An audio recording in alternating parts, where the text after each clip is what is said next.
Visakhapatnam zone 2 Madhurawada దినదిన అభివృద్ధి చెందడంతో traffic సమస్యతో వాహనదారులు ఇబ్బందులకు గురవుతున్నారు.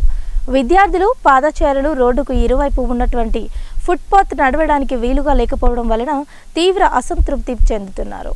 పాదచారులు నడవవలసిన ఫుట్పాత్ పైన ఉన్న స్లాబులు విరిగిపోవడం కారణంగా మరియు ట్రాఫిక్ ఎక్కువైన సమయంలో వాహనాలు రోడ్డు మీదే కాకుండా ఫుట్పాత్ మీద కూడా ప్రయాణిస్తూ ఉంటారు. అలాగే ఫుట్పాత్ పైన వాహనాలను పార్కింగ్ చేయడం కారణంగా నడవడానికి కూడా వీలు లేకుండా పాదచారులకు రోడ్డు మీద నడక ప్రధాన సమస్యగా మారింది. ఈ విషయంపై అధికారులు కూడా చూసి చూడనట్టుగా వ్యవహరిస్తున్నారు.